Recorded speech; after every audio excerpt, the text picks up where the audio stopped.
Coming up this week on Montclair News Lab, race, media, and art in the age of Trump. We talk to one of America's most outstanding journalists. Artists like Kara Walker are stepping up to that responsibility because we need to discuss and talk about these racial aspects of our politics. A beloved coach dies young. A university mourns. He was the strongest man I've ever seen. He battled through everything. And not your average hobby.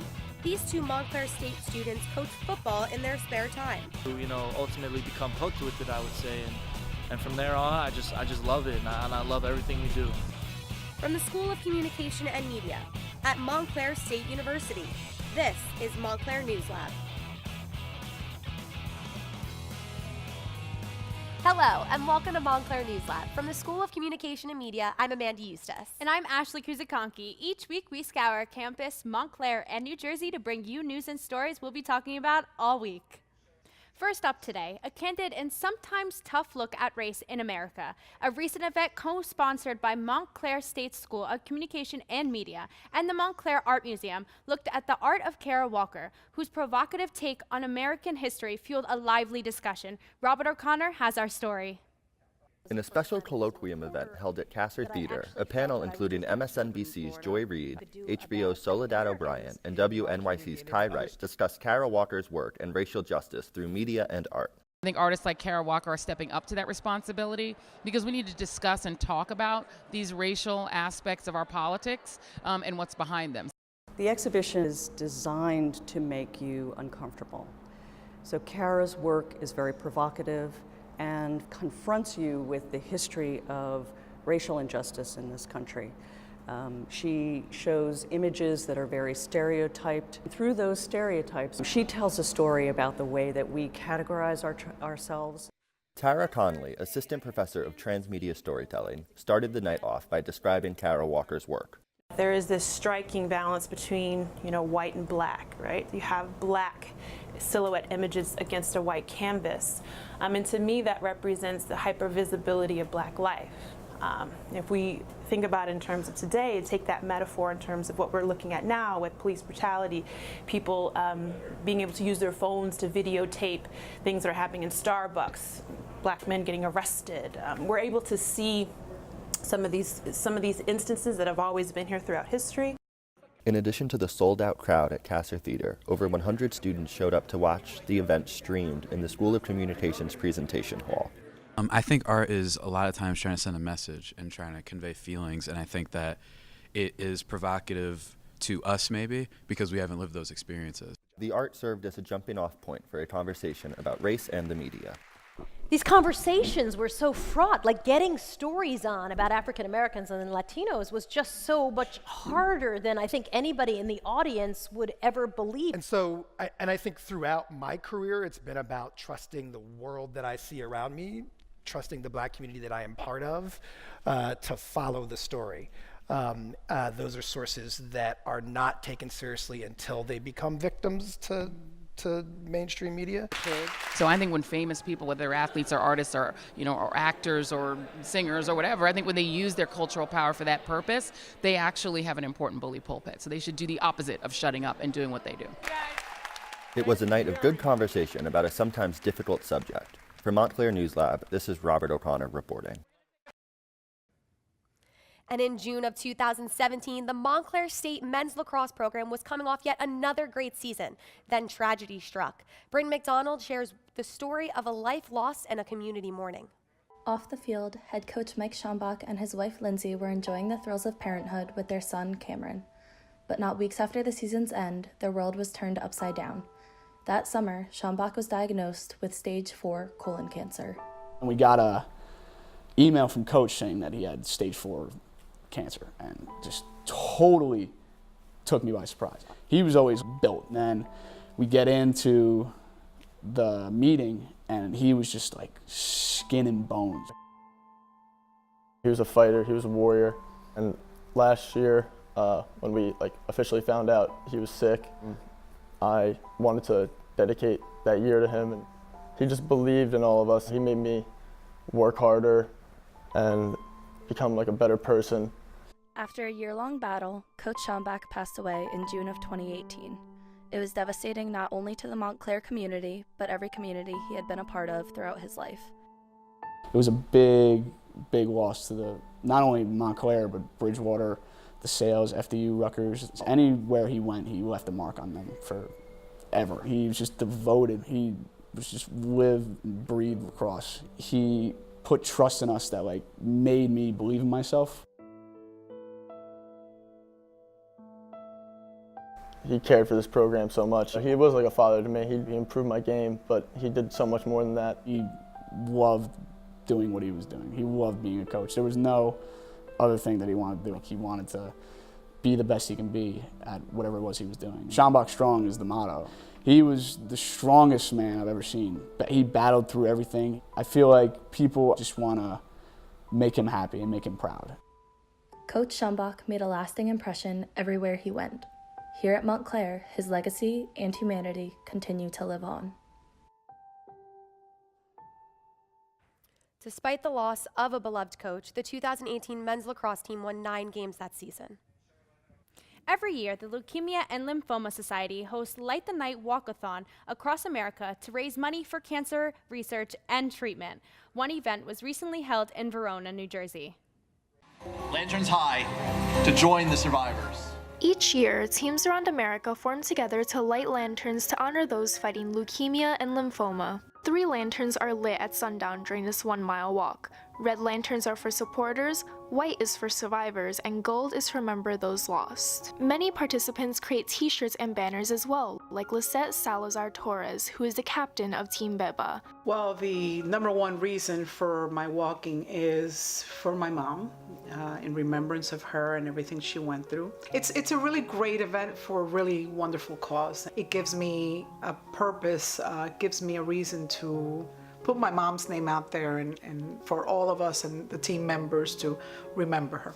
Team Beba has raised $1,800 for this year's walk.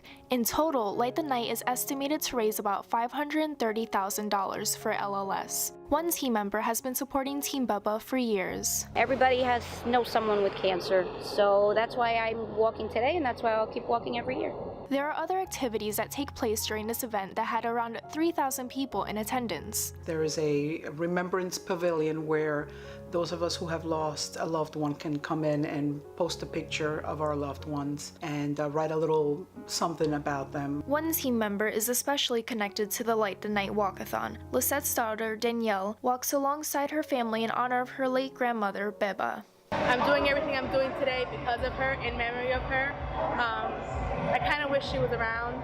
You know, I graduated college, she wasn't there. I'm going to be getting married soon.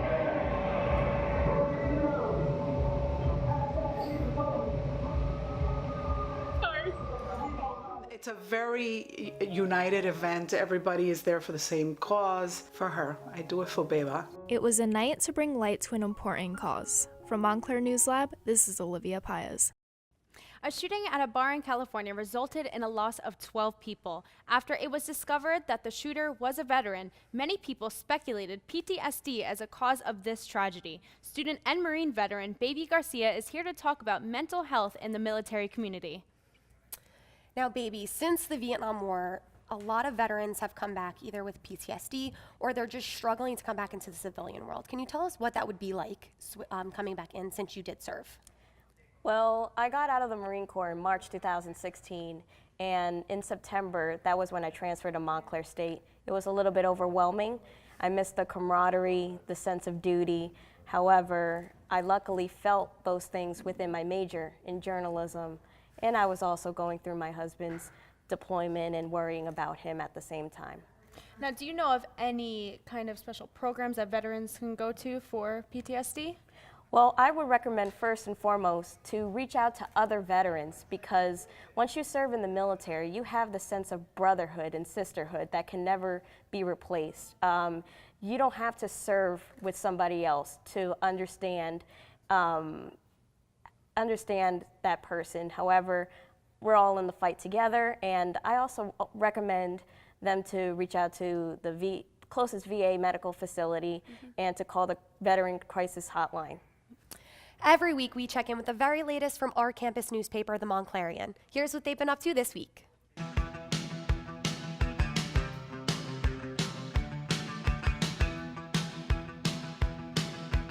In honor of Registration Week, this week in news, we covered the trials and tribulations involved in registration for students on campus. So this past Saturday and Sunday, we had the men's soccer team beat Colby College and New York University to advance to the Sweet 16 in the NCAA men's soccer tournament. They beat them both, and that competition will be held in Massachusetts this next weekend. For Opinion this week, we have the editorial, which is about mental health awareness. We specifically talk about how Montclair State should implement a course, specifically a general education course, for all students to learn about mental health awareness, since a lot of students suffer from anxiety, depression, PTSD, and many other illnesses.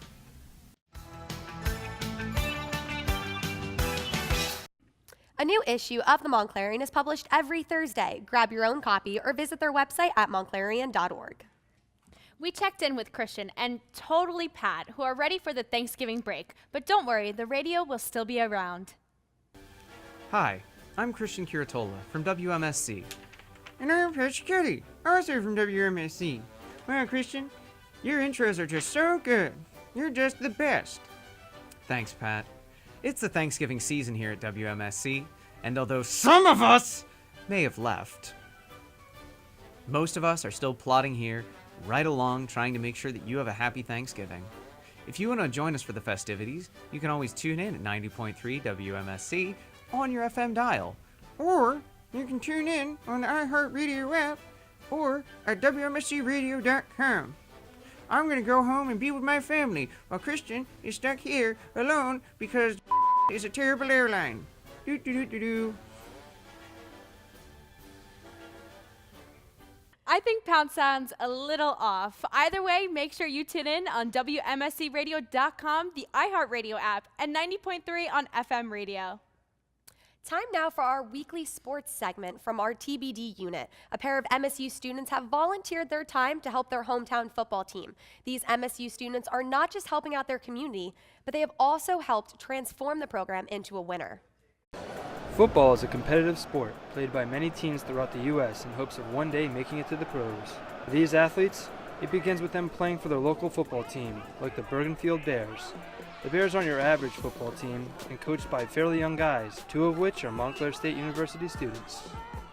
I started coaching with this team last year when James Leary, our head coach, approached me, and also Justin Cooper, my fellow defensive coordinator. They both came up to me and said what was going on, what they were trying to do, and that they said they would love for me to help. And my love for the game of football made me go out there and want to give it a try and just say, I'll go to a practice, see how it goes, and take it from there. And I just really enjoyed the vibe. I really liked what Leary was preaching to the kids and Cooper was preaching to the kids. That led me to, ultimately become hooked with it, I would say. And from there on, I just love it, and I love everything we do. I think we bring a different dynamic that you can't match in most youth levels. So I think that's something that's unique about our team is that no one's older than 24 years old. I myself am 21, and I think that's something that makes us better than other programs in a sense. Well, I've been playing football since I was 6 years old, and I always wanted to be a coach if I'm not being a player. And I played for this program when I was younger. I just wanted to make it better than when I was playing. A lot of us did grow up playing the sport for a very long time, and we just want to see the kids. We do it for the kids. A lot of these kids we have do have a great talent, so we want to see them go far with the sport or even with school. Us putting in the long hours, they see us putting in the long hours, so it makes them try hard. Being a volunteer here, it's good, man. I mean, it's hard because, we don't get paid for this, and we do put a lot of time and effort towards it, but, it's worth it. Watching these kids grow, it's been so refreshing to see, more because of the way they've been winning. It's not just freelance football or backyard football style. We're seeing guys play with toughness. We're seeing them do it the right way. They've learned football from a mental standpoint the same way some high school kids are learning it. They're ahead of their time right now, and it's been really exciting. The Bears fell a little short in the championship game, but you can be sure that the coaches and players have built a bond that goes beyond football. Thank you for joining us on Montclair News Lab. From all of us from the School of Communication and Media, we hope you have a very happy Thanksgiving. We'll see you next week.